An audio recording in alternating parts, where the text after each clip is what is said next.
The magic of this show is gone. You watch Arrested Development, right? Dude, don't. Okay, can that show be like buried now? Because no, dude. It's not that it's bad, but like that show ended up like outstaying its welcome to the point where they did the original show harm. I love Job and everything about it. I know, but come on. Am I wrong? No. I actually like the Netflix seasons. What? You mean the fucking COVID pandemic seasons where they were filming separately because none of them were ever together? They were doing it long before COVID happened. Season 4 they weren't together. Season 5 they were together. Season 5 was... 4 is the only one that I saw. I didn't watch 5. 4 was so bad I couldn't bring myself to watch 5. I liked 4, but they did redo it where they put it in chronological order so it makes more sense. Oh, right. And got rid of all the body doubles that they were using for everyone? Isn't that right, Portia de Rossi? Cuts to a clearly different angle of her in a different set. Yes, it is. Jesus Christ. Speaking of movies that don't have body doubles, at least I don't think they do, but do feature, I guess, was this movie Oscar bait? It's a little Oscar bait. I would not call it Oscar baity. But I would say it is Oscar bait. It may get some Oscar. It did. Did it get an Oscar level? It got like one. It got like one, I think. What was the nomination? Best Picture. Best Geek. Oh, Best Geek. Bradley Cooper in a starring role. Spoilers. Well, fuck. Geek doesn't mean you read a lot of comic books, apparently. Right. So on this episode of the Culture Cast, I'm joined once again by my good friend, former staff writer for the site long ago in the before times, Yashar Pirasteh, and we're talking about new movies once again because, you know... And by before times, that we were talking about when climate change was a hoax. Yeah, Red still is a hoax last time I checked. I heard, somebody told me, I learned it on Facebook, that climate change is a hoax. Okay. So we're going to be talking about 2021's 2022 nominated for an Oscar film, because yes, the Oscar nominations literally came out like 20 minutes ago. Yeah. We're going to be talking about Guillermo Del Toro's remake of Nightmare Alley. So yeah. Oh, it's a remake? I thought this was completely original. Oh, fuck you. Yeah. Yuck. I thought, yeah, right. Like, I thought this was an original idea. Just kidding.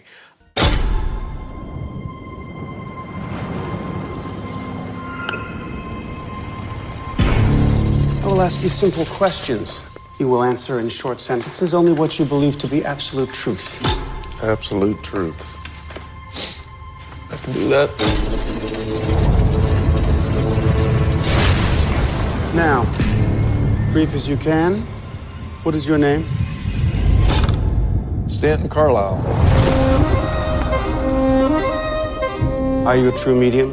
Yes, I am. Mr. Carlisle. Doctor, how about that? Please lay down.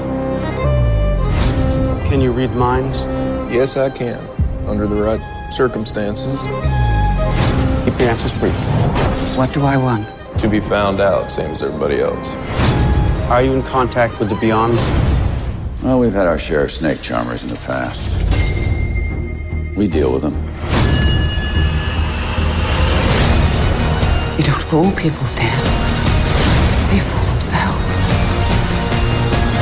I've given you a fortune. It's time that you delivered. When does it end? I want to know.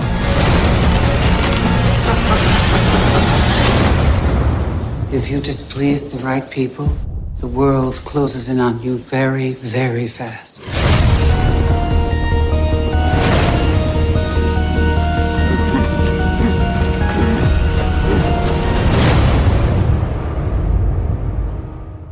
So the film is directed by Guillermo Del Toro. It is written by Guillermo Del Toro and Kim Morgan, based off of, again, like we mentioned, the script or the book by William Lindsay Gresham, which is also then turned into another film. So this is a remake of a movie and a adaptation of a source material at the same time. And it stars Bradley Cooper as Stanton Carlisle, a man with a jaded past who is kind of a piece of shit, just like in general.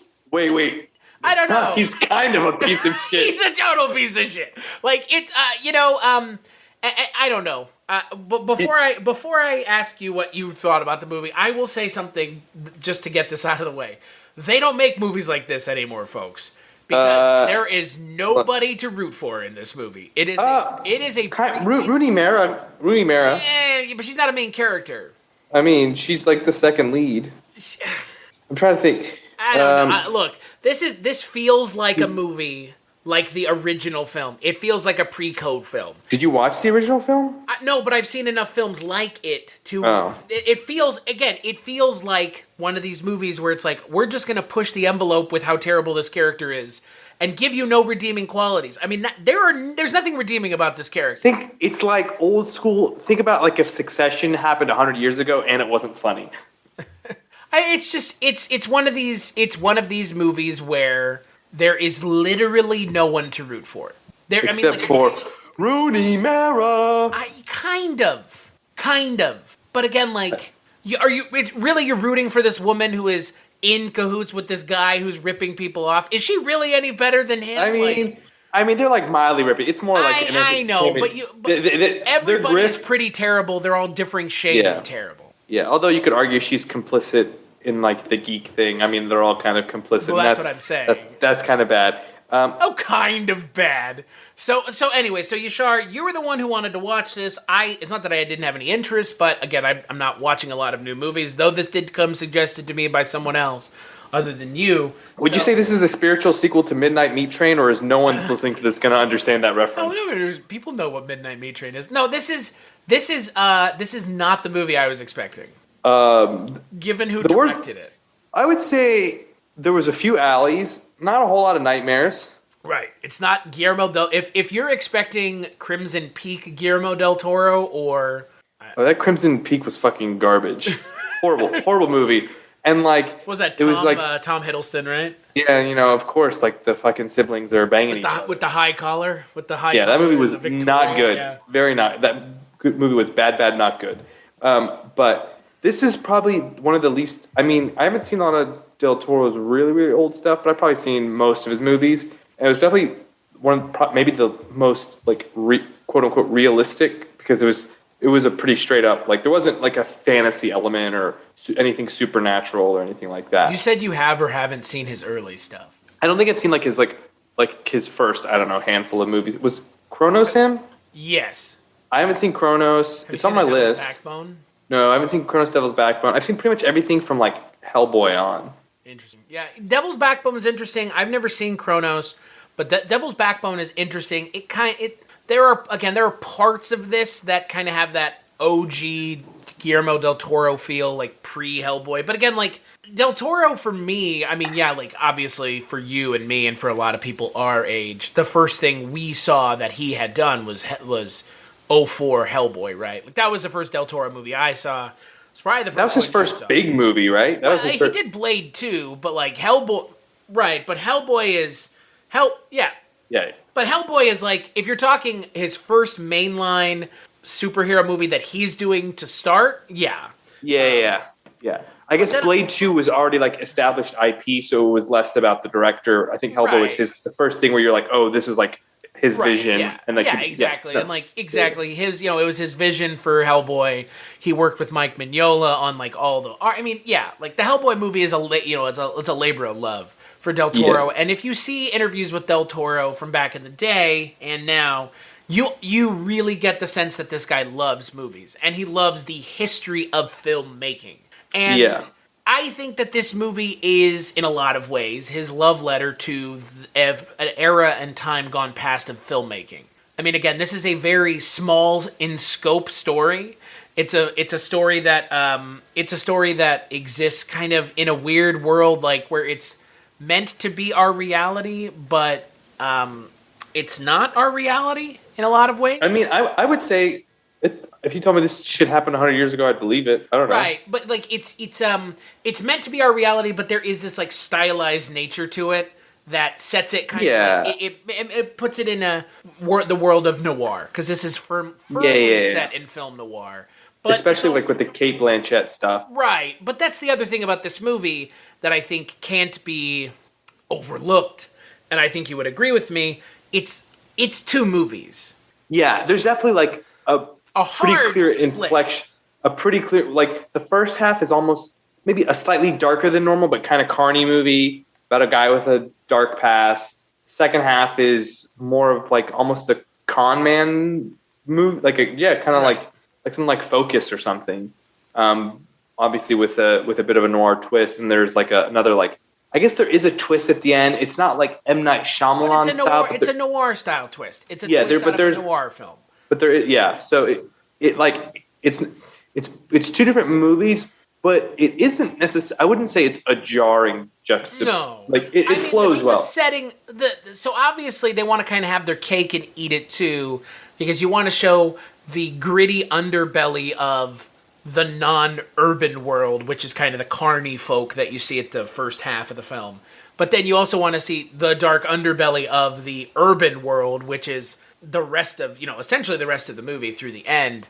And I like the juxtaposition of the two, but I feel like for me, there's this moment in the second half of the movie where I'm sitting and thinking to myself, like, so we have like 6 different plots going at once, and we could have cut down on like 2 of them. Because this movie is, and again, I have no problem with movies that are 2.5 hours long. I have a problem with movies that are 2.5 hours long that feel like they're 3. Because this movie's a little, in the center part, it drags. And not a little bit, it drags a fair amount. Are you saying? Again, all you need to know, because I guess before we talk spoilers, which I think we should, would you suggest people watch this movie? Yeah, I mean, I really enjoyed it. It wasn't perfect. Sure. But it's highly entertaining. All the performances are good. Like there's a lot of, actually, we should go through some of the list of like, there's some pretty big name actors in this, such as Bradley Cooper. There's a ton of A-listers and like top tier character actors in here. And they're all amazing. The story is pretty good and engaging. And it looks like the movie looks really good. Like it's shot really interestingly. It is pretty stylistic, and yeah, it's long, but I generally was along for the ride. It gets a little bogged down in plot near the end to like set up the twist and stuff. The big climax. But it's definitely a cool movie. I mean, it's not a happy movie, and I wouldn't say if you need something to look for someone to root for, to your point earlier, that's probably not the place to go. But yeah, I definitely liked it. Yeah, I would agree. I would definitely agree. This is worth checking out. This is a movie that I would think, if you're into movies, you've probably already seen it, and if you're on the fence about it, because maybe you feel like it's a long movie. I mean, again, it is a long movie, but I would say your patience is rewarded in the end. Again, go into this knowing that this film has nihilism at its heart. Like, it's pretty nihilistic and cynical at its core. And I'd even argue maybe the first half might even be a little bit better than the second half. Well, so spoilers from here on out. Spoilers from here on out. So the first half of the movie is Stanton Carlisle shows up at a carny town, I guess out of town carny camp. Weird flashbacks of a fire and maybe his dad. Right, yeah. And so he ends up learning from Toni Collette and David Straharen's characters how to do what's essentially mentalism. Cold reading, stuff like that. He ends up murdering David Strathairn either by accident or on purpose, I would be inclined to believe he did it on purpose. I actually think, at first, I mean, we don't have to spend a lot of time on this. At first, I didn't really understand what was happening, because like the scene where they explained there's 2 different types of alcohol was a little confusing, first of all. Oh, second never of all, cop a quart? Why even why even have them both out there? Like that didn't make any sense to me. Plot convenience, bro. Yeah. We're gonna set the one that will kill you next to the one that won't kill you, and it says don't drink on both. Which one are you taking? Like, yeah, it seems like it to be like put it in like a different area. No, donut eat. It said donut, so I ate it. Like, Jesus Christ. The only reason I think that it may have been if he either did it on accident or potentially subconsciously, because there's the thing like, even though the David Strathairn characters was a nice guy and stuff, subconsciously reminded him of his dad, was because he did admit to it in the therapy session. And I mean, I just feel like that if you killed someone, it'd be a weird thing to admit that you did on accident. Yeah, but I honestly think that he did it on purpose, because I was using the final scene of the movie as kind of like the, you have a puzzle, right? And then you need the one piece to kind of decode the entire thing. The scene where he takes the blanket from his dying father, you realize that this guy is the biggest unrepentant piece of shit, because he sits there and watches his dad freeze to death. Like, yeah, okay, so you're missing there's a little bit of context you're missing there. his dad was it seemed like was like an abusive alcoholic. Okay, but I'm not saying he deserved to die, right? But you can understand the resentment and stuff. Whereas the David Strathairn character was actually like he not only cucked him. That's fair. he cucked David Strathairn, but David Strathairn did like take him under his wing and teach him stuff. And the other thing was there's this book that has like all the mentalist tricks in it that he gets from David Strathairn, and he did try to give it back at the end. Which I would say like that also kind of indicated to me like maybe it wasn't intentional. I didn't see that as genuine. Really? I honestly I read the Stanton Carlisle character as like just a complete manipulator because like that's the point, sure, right? For like, sure. Yeah. And you see what happens when he gets enough kind of pull to be able to use that influence more adeptly than as a fucking carny, right? Because that's the whole thing. Like him and Rooney Mara go off at the end of the first, and it would be the intermission, I guess, of the movie. Yeah. So once David basically he gives David Strathairn character this like Wood poison alcohol. liquor. Wood alcohol. Yeah, it kills. Yeah, it's a weird plot. It's a weird plot device. Wood alcohol is what they were using in the hand sanitizers at the beginning of the pandemic. That's why That's why some hand sanitizers had to be taken off the market because wood alcohol. I thought you meant that's why some tasted better than others. Right. That's why they had to take them off the market because if you put like wood alcohol shit on your hands, you could it really fucks you up apparently. Yeah, and it was also confusing. Like, did people actually drink wood alcohol back then? But you're not supposed to have a lot of it. That whole thing, I didn't really get it. But Willem Dafoe was actually is the. I mean, we can talk. But there's like Willem Dafoe. You have Rooney Mara, but she has a pretty big role. Willem Dafoe's a big role first half. You have Ron Perlman there. Tony Collette's there. Tony Collette, and then David Strathairn. So there's yeah. I mean, again, there's a lot of really. And then Kate Blanchett and Richard Jenkins in the second half. There's a lot of good actors in this movie. Yeah. Whether or not they're all given enough to do is a different question. Yeah. Again, Rooney Mara's character, I think, is like woefully underserved in a lot of ways. I think she's more interesting in the first half of the movie than she is in the second half. I feel like she's barely a character in the first half of the movie, actually. I feel like she's barely in the movie at all. She's in it a good amount, but in the first half, like, she's this object of his attention. She seemed nice, but, like, we don't really know much about her other than Ron Perlman is there to protect her. Yeah, the Ron Perlman protective thing is weird. Like Ron Perlman's character is just kind of, like, oddly written. I like Ron Perlman's a good actor. I like seeing him in movies. It's funny to see him in Guillermo Del Toro stuff because, he had the physicality for like the strongman. Yeah, but I didn't really understand his character arc, him or the dwarf guy. Yeah, he did it. His character arc because he didn't have one. I mean, that's my other issue with the movie is like they have these characters introduced at the beginning. You see them partway through the second act, and then they don't come back in the third act. Yeah. And like the Rooney Mara's character, Tony Collette, Ron Perlman. I guess Tony Collette's still around because he sees that thing in the newspaper. Well, yeah, I mean, her character plays a part that he sees like she's made it basically. Like she's kind of. So I guess that's like the end of her story. And the other characters don't get a resolution. Not that they need one. I guess you could maybe assume they travel with her. Right. I don't know. And then. The first half ends with Rooney Mara and Bradley Cooper leaving the Carney after the poisoning of the David Strathairn after the accidental poisoning, and he says, "I'm going to give you the world," and then you cut to 2 years later. 2 years later, and they're now they're making it in, I guess, somewhere New York. It's never mentioned. Stylized city, and. Lo and behold, there's this undercurrent throughout the movie of them saying, like, if you're going to do this mentalism stuff, don't do the spook show.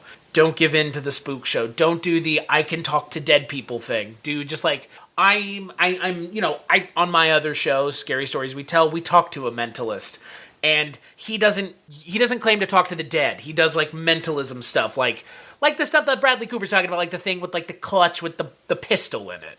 Like, that's innocuous, but then you get to, like, I can talk to the dead, I can talk to your family members, and the characters in the movie keep saying, like, don't do that, don't do that, don't do that. That's like the line. Right, don't cross that line, because once you cross the line, like, you can't come back from it, And what happens? I mean, and it's not for the supernatural reasons. Like it's not like Ouija. yeah, board. literally, there's like, not like you said. There's nothing supernatural that happens. It's just like it's almost like an ethical thing. It's like, we're okay to kind of scam people or like make them think we're kind of psychic and know about them because we can read their tics or we have coded language.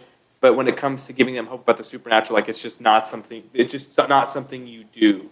Yeah, it's one of that's just the ethic of the movie. Yeah, it's one of these things where like in the films, in the narrative construct of this film, to give into the supernatural act of using mentalism to contact the dead is you losing your soul in this universe. I guess it's like tantamount to it, right? Like it's like a bridge too far. Right. It's like you have a code if you do this line of work, and that's where it goes. Yeah. So Bradley Cooper ends up doing this work, and in the process, he runs into Cate Blanchett's character. Let's rewind just a second.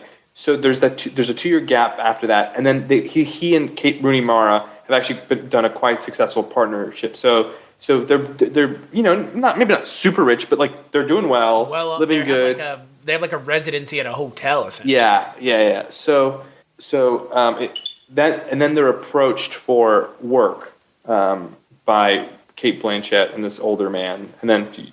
Sorry. What ends up happening is they're putting on a show, and Cate Blanchett's character shows up to debunk them, and because she wants to find out if he's bogus or not, and Bradley Cooper is able to essentially make her look like an idiot in front of a group of people, but in doing so, he draws the attention of a judge whose son just passed away in the war, and so there's this moment where he's like, do you say no and walk away and like your character's probably fine and like your character never goes down this horrible path? Or do you give in? And he gives in and says like, yes, I can speak to the dead. And then it's like, well, I'll pay you privately to do it.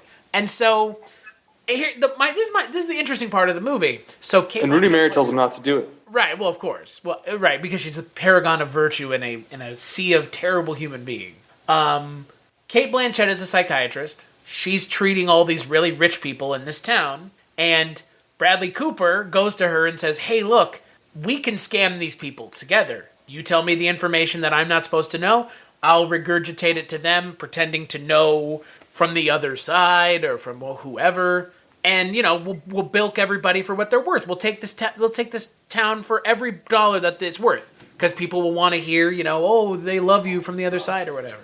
I enjoyed that. I thought that was a pretty clever little twist. Because again, it's like, there's no supernatural stuff going on, but in this universe, they're being convinced that there is. Yeah, I like their interplay and their interactions. The movie really held close to the chest, her motivations and stuff. And like, even his kind of like debunking him. Like, because I didn't really understand the ending twist, which you get into it a bit. And apparently like, it was all about that scene. It had to do with like basically her pride. Because she wanted to use him for one thing, which she could have done, but then for the actual twist, it's not even related to the thing she was using. It was truly just because he pissed her off, essentially. Right. So I did find, while interesting, I didn't necessarily buy they would immediately fall for each other, and like, her whole thing is like, I'll help you, but I don't want money, and he just, and then I don't, yeah. There was a little bit of like narrative mumbo jumbo to make that all work, but it's fine. You have to believe that she's smarter. That he thinks that he's smarter than her, but she's smarter than him no matter what, is what the movie is saying. But we don't find out the second half of that equation until the last 5 minutes of the movie. And I'm not even upset with her outsmarting him. It's just more about the fact that like he immediately wanted to like give her the money to like to go 50-50, even though she was like, no, you can keep all the money. And so he was like so I'm almost like, if he had never pushed for that, would this have happened? And he had multiple outs. He had an out before the first client because Rooney Mara's like, don't take it. And he's like, okay, I won't. He takes it. He gets through the first client, and then takes another client. And it's like this like, it's almost, I don't know if it's meant to be this way, but it's almost like you could make it like an allegory for capitalism or whatever. Like, what's that insatiable? I mean, I don't think that's. So I was about to say, there's a lot of subtext to this movie, right? Yeah, because it's like he's made it. It's like the American dream and the loss of like faith in capitalism. Like there's a lot of like subtext in this movie, right?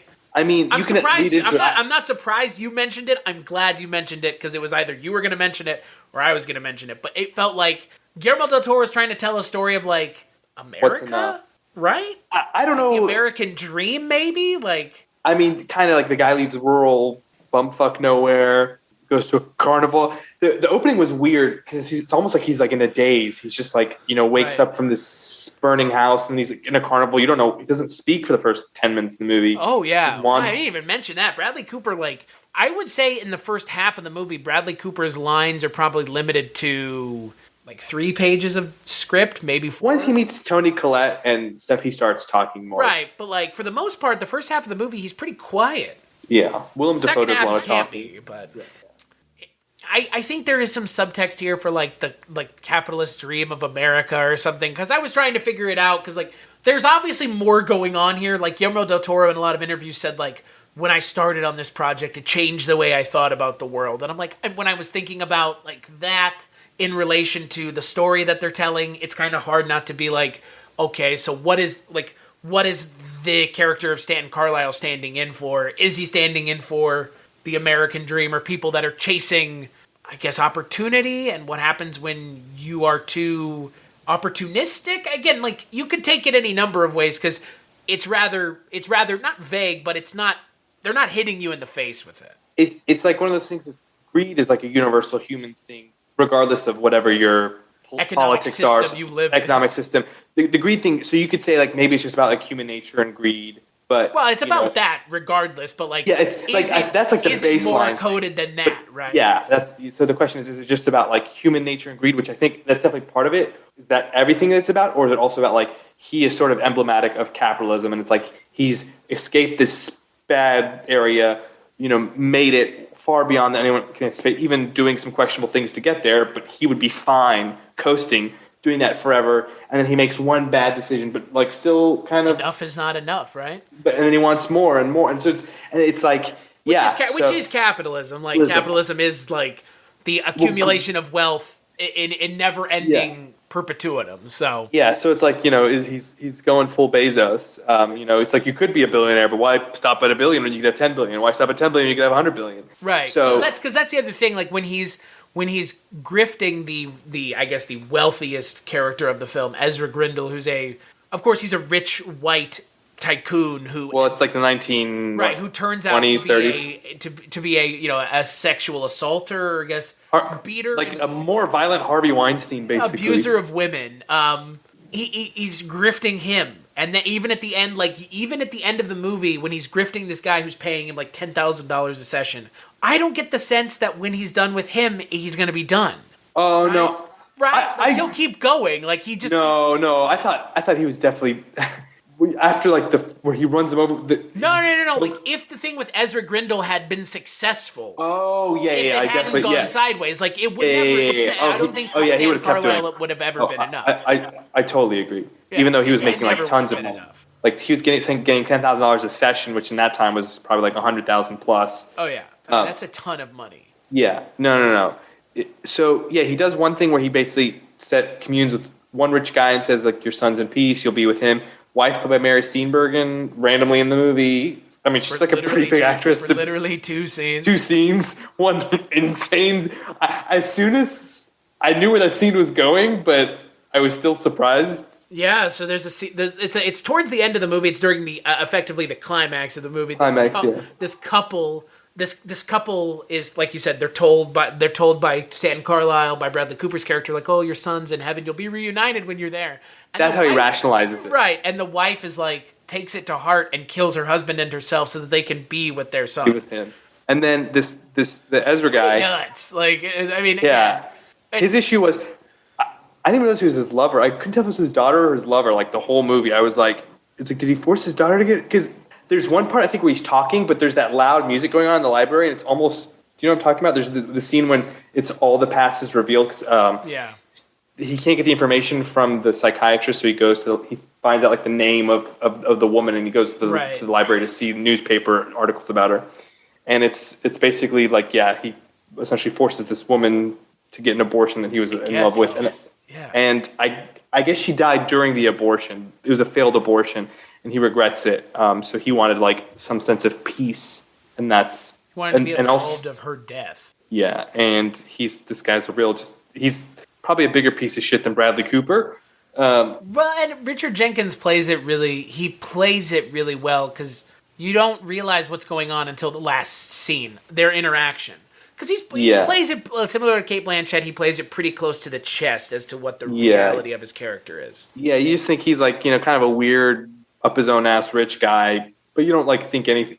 Like he's like somebody you don't want to cross in the sense of you don't want to like fuck with like rich people generally, but you don't think too much of him. Although he does have that kind of scary bodyguard guy, the guy from Mindhunter. What's his name? Oh God, Holt McCallany or whatever. Yeah, I like him. He's great. Yeah, he was good in the movie. I'm glad to see him and stuff, but whenever I see him, I'm just like, oh, he's just from Mindhunter or from the Whedon Justice League movie. He is actually a pretty good performance in the Guy Ritchie movie Wrath of Man. Have you seen it?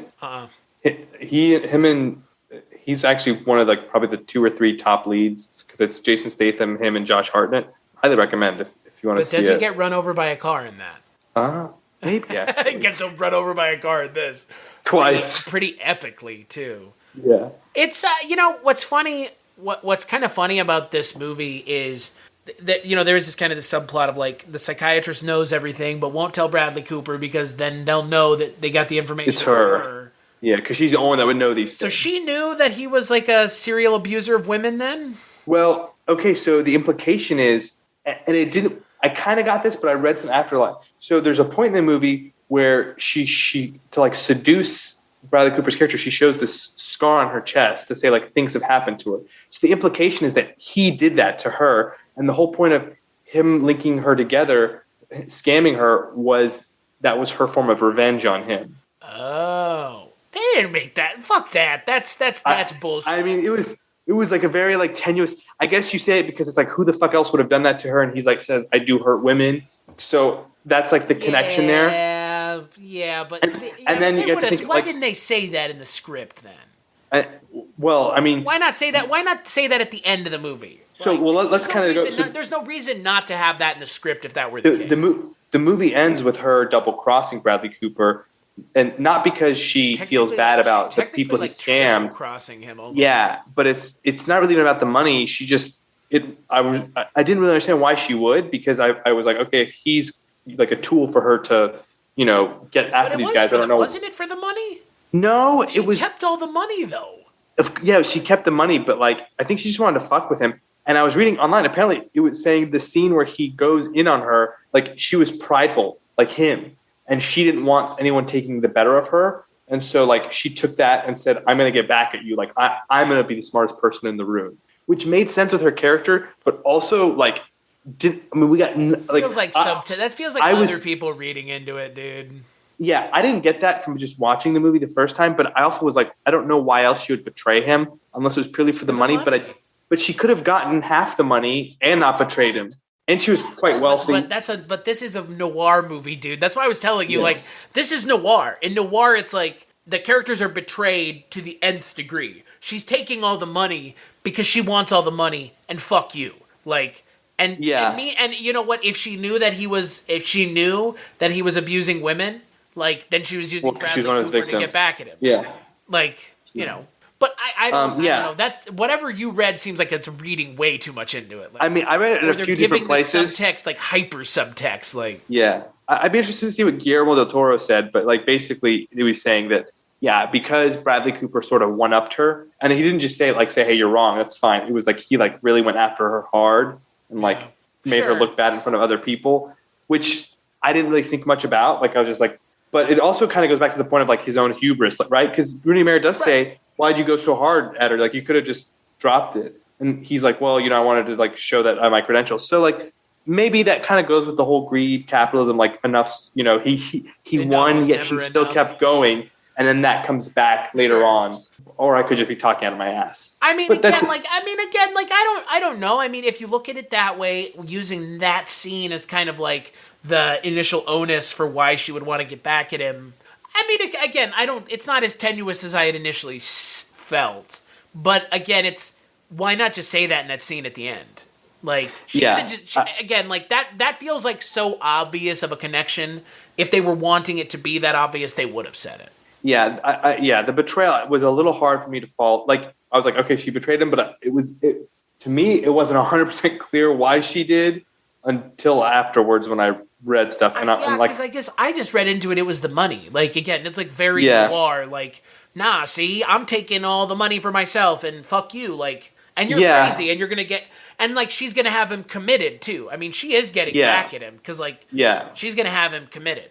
Yeah, and maybe I'm just a troglodyte, and the simplest answer is, but I don't know. Nothing in the movie gave any indication that like money really mattered to her, because like she has like the craziest office I've ever seen and stuff like that. And I would agree with that. Like it didn't, like I will agree that the movie didn't make it seem like money was a motivator. Yeah, especially for her. Right.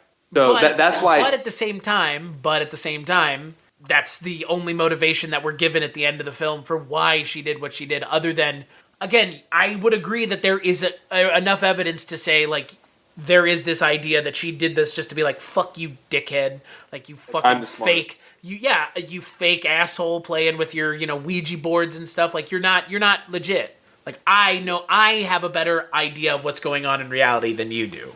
Yeah.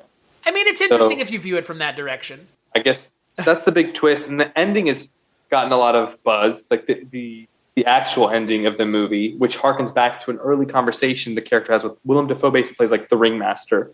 And of this initial Carny of the Carny show. Willem Dafoe is really great. He's only like the first half of the movie, but he's a pretty big presence. He's like in like 4 scenes essentially. Like he's not. I mean, he's around, but he's like when he's on screen, he's great, but he's not in it. He's not in it very much, but he's used to great effect. He has like the opening sequence where he introduces the geek. Then he like has that diner scene with Bradley Cooper. They also take the geek to the hospital, and like he just does like general management stuff. But anyway, he's great in the movie. But there's a key scene early on where so you want to explain what a geek is? So in this scene, Willem Dafoe is explaining how he shanghais in no uncertain terms a drunkard from a nightmare alley, or that's where the term comes from. It's like from a nightmare alley or from a soup hall or whatever. He goes in and tells one of these drunks, he says, "Hey, are you looking for work? I can pay you in food and alcohol, and that's it. I'm looking for a temporary geek. A geek is someone who bites the head off of chickens. Yes, this is a real thing. Yes, they did. I don't think that's all a geek does. I think a geek just does like the brave things, but like in the movie, that's what in this film, the geek is the guy who bites the chicken's head off. On Wikipedia, when I looked it up, it said it was the guy who bites the head off of chickens.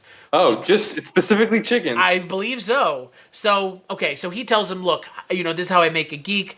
I essentially give this guy alcohol laced with opium, makes him dependent on the opium and the alcohol, which I have. I essentially tell the guy, halfway into his work that he's not good enough, that I need somebody else, but I still let him go on that night. I throw him the chicken. He eats the chicken's fucking head. He becomes a geek for life. It's a he little... He gives him the opium. A little... He's negging. It's a little fatalistic, obviously. Yeah. Like, the assumption is a lot of these pieces have to work the right way to turn this guy into a psychomaniac eating chickens. But, if we're just assuming this is the way it works in this universe and it works this way every time, it sets up the ending. This movie honestly feels like a 2.5-hour joke for a punchline. There's a punchline. The punchline, like the last line of this movie is the punchline, and this movie feels like a really long telling of a joke. Yeah, so like an Aristocrats joke almost, like da-da-da-da-da. And then he goes and does this, and he gets his ear blown off, and he strangles this woman, and this and this and this, and then at the end he says, right? It's like yeah, and so like the ending is he basically escapes the police barely, lives in like a homeless camp, and then ends up back in his old carnival, hoping to like get a similar job as a mentalist. Now, Willem Dafoe is replaced by Tim Blake Nelson, who's in, great, but only in one scene in this movie. Literally one scene. And basically does the same exact thing to Bradley. I mean, Bradley Cooper knows what's happening to Bradley Cooper that... He noticed that Tim Blake Nelson doesn't drink out of that bottle. He's like, I'm going to share this bottle with you, and he only pours it for Bradley Cooper. Did you notice that? Well, he did pour one, but he didn't touch it. No, he doesn't even pour one for himself. Oh, did he not? He pours one for Bradley Cooper. Bradley Cooper drinks it. You see him about to pour one for himself, and then Bradley Cooper sticks the glass out, and he just pours another one for him. He doesn't even like it's again like if you're trying to watch it knowing where it's going, it's funny to see Tim Blake Nelson just like casually just not pour himself anything. So we left out a key detail. Bradley Cooper doesn't drink because it is implied that his father was an abusive alcoholic and he killed him.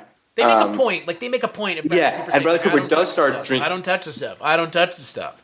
but he does start drinking with Kate Blanchett's character because they kind of get in this like semi-romance, but maybe she's playing him. And so he becomes an alcoholic. Definitely playing him. Like his father. So when he's in his homeless camp, he's like an addict. He literally gives away his most valuable possession for like a sip of alcohol, which then foretells the next scene where he goes, and he just wants his drink at this point, and he knows it's laced with opium and he's going to be addicted, but he's already addicted. Like, the whole movie is about addiction and wanting more, right? Which is one's figurative and one's literal. And so he just trades one addiction for another, and he trades the fame for just the drink and the opium, and he's like, what did you say? I was basically born to be a geek or whatever. Yeah, Tim Blake Nelson says, I've got this job for you. It's temporary. I'll pay you in, food and alcohol, and that's it. But, it's a temporary job as a geek. And he goes, Mister, I was born to play that role. And like, that's the joke. It's like it's like the aristocrats, like I was born to play that role. Cause like, and I think let's go third eye here. So Kate Blanchett is our capitalist masters, exploiting Bradley Cooper, the less than smart proletariat, I guess. So you would say she's the bourgeoisie. Is she like Bezos? Is she? She's just deep the bourgeoisie in general. Is she the Clinton syndicate? No, get out of here. She's not anyone specific. We're decoding it. Where was Q in this? I think it's like she's supposed to be the bourgeoisie. Bradley Cooper's supposed to be kind of like the misguided proletariat. Because like she survives at the end of the movie, and it's like after all this, after Bradley Cooper tries his hardest to stop her, it's like I'll live, and she'll probably live to continue to do it to somebody else. Because if you buy into the narrative that you said, which is the exploitation of the stupid or the hubris-filled, which could be the proletariat, or the way bourgeoisie might view the proletariat, that could be, there you go. That could be as simple as that. Like, it could be.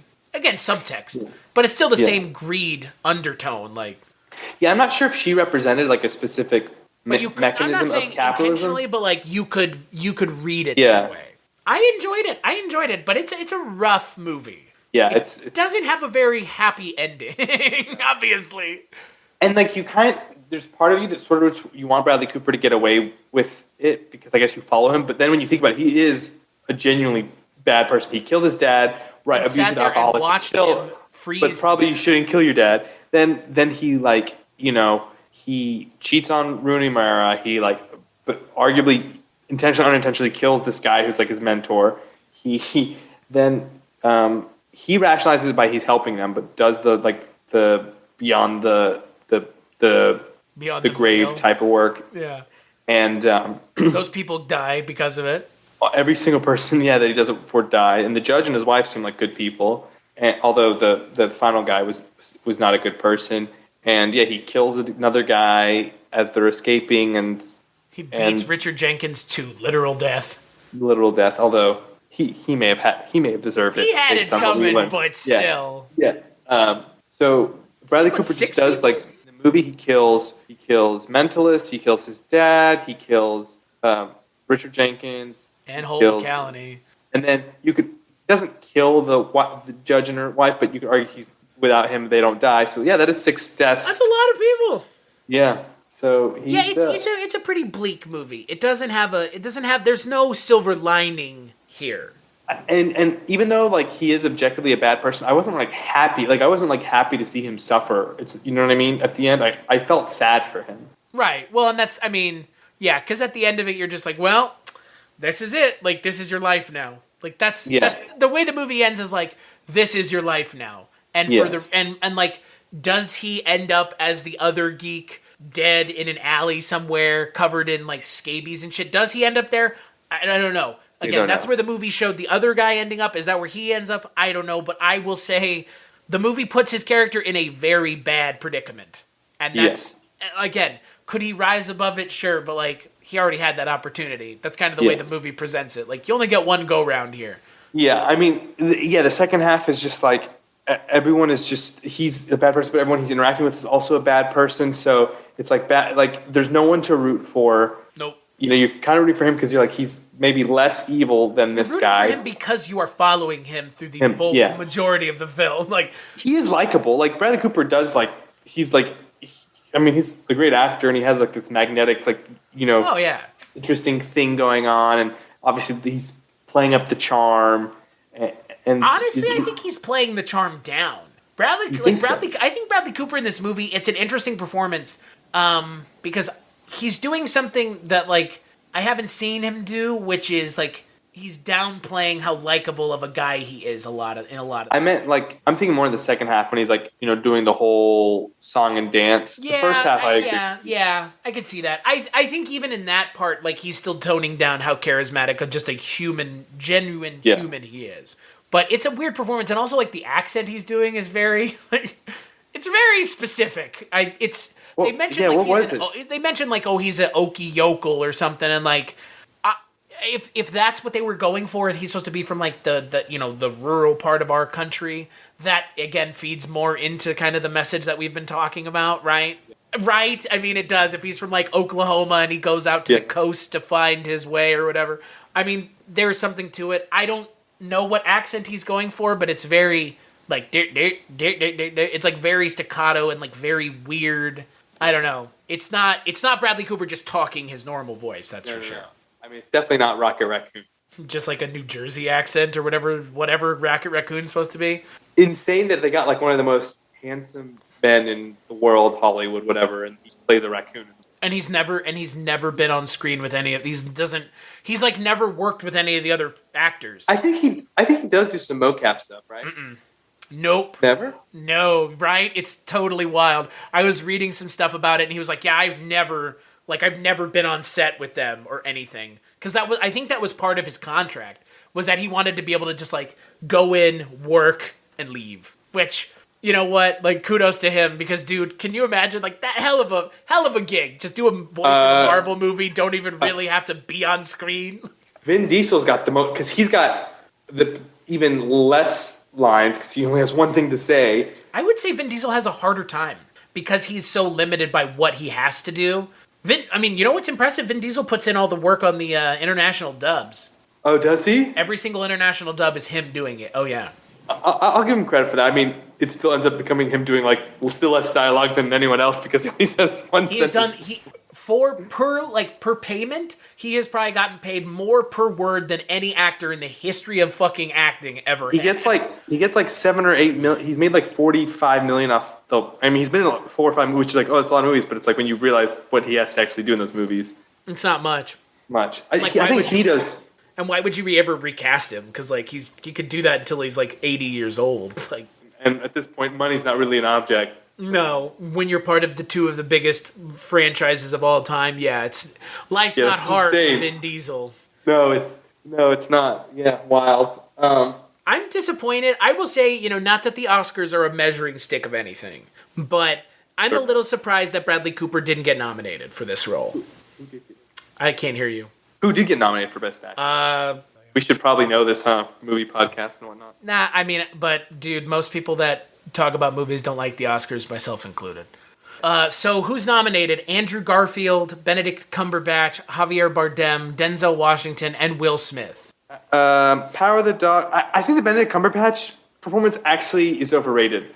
I haven't seen Tick, Tick, Boom yet, but I've heard it's amazing. And Andrew Garfield is legitimately great and everything. The Power of the Dog must be a really good movie because it's nominated for like a Have you not seen it? No. I think it was okay. I think it's a bit overrated. You see how many things it's nominated for? Yeah. It's nominated for like 15 fucking things. It might be overrated. I don't know. And I'm not saying because it's been nominated for so many things, but just like the hype on it was so insane. And I watched it, and maybe I wasn't in the right mind for it, but it was definitely well made, well acted, but I wasn't like, oh, Benedict Cumberbatch is fucking, I don't know, he's just doing this weird accent, and but he's not doing his like hilarious American accent. I can like hear his American accent in my head, the one that he does for Doctor Strange. It's so like, yo, dude, you're clearly not from around these parts, are you, pal? Hot take. The best Benedict Cumberbatch performance this year did not involve a cowboy hat. That's all I'm going to say. I'm seeing him in anything, dude. Doctor Strange. I'm saying him in Spider-Man. I haven't seen Spider-Man. That would be why. Yeah, but I'm just saying I enjoyed his performance in that probably more than I did. I believe it. But I could be, like I said, not a bad movie. I just think. But I do want to ask you, so now that we're back at the end of Nightmare Alley, would you, obviously we already told people that you should watch it. I would say that even kind of with the length of the movie being an issue for me, I think most people are going to enjoy it if they check it out. And it's made me want to check out the original one as well. That has not made me want to check out the original one, but yeah, I think most people should check it out. I would actually like to watch the original and read the book, because I bet the book's probably not probably not an expansive 500-page book. Might be. I don't know. I don't know, man. I can't imagine the story taking that long to tell, but books back then were fucking long. Yeah, but I don't know. Maybe it wasn't. I don't know. I would be interested, because I know Mike over at the projection booth is going to be doing a Nightmare Alley episode later this year, and he's on the original, and he's probably gonna talk about it. There's no way he doesn't. So he's gonna talk about this one at some point. So, and he'll have to read the book, so maybe I'll get to know how the book is from him. So, but yeah. So the next time you and I chat, we'll probably talk about Indiana Jones and the Kingdom of the Crystal Skull. Justice for Mutt. I swear to God, shit. I know there's some personal things, but just as an artist, I'm going to protest Indiana Jones 5 until they release the Mutt cut. Mutt cut? Yeah. Fuck me, dude. Release the Mutt cut. Yeah. So that's what we'll be talking about next time. So until then, you can find this show at culturecast.com. You can find me on the internet at cstatue.com. That's it. You can find Yashar here because you can't find him anywhere else. I guess you can follow me on Letterboxd. Do you have a Letterboxd? Yeah, I don't use it, but I know what it is. I have one. I'm Mr. Robot 45. I don't know why. I don't even really love Mr. Robot that much. Malik and Mr. Robot. I know. There's only 2 seasons of Mr. Robot I thought were really good. The first season I think is good, not great. Second season is legitimately bad. But so yeah, we'll be talking about Kingdom of the Crystal Skull in the next episode, and looking forward to it. It's been a while. We last saw it the midnight showing. Yeah, last time we watched it together within 24 hours of one another knowingly was when we saw it at the midnight showing. So that was fucking 14 years ago now, or 12 years. What is it, 10? So 8. 13 years, 12 years ago, basically, yeah. Yeah. So yeah, we'll be coming to you with that episode, and we'll be talking about a little bit of Indiana Jones and the Crystal Skull. So yeah, I guess until then, make sure to check out the next episode.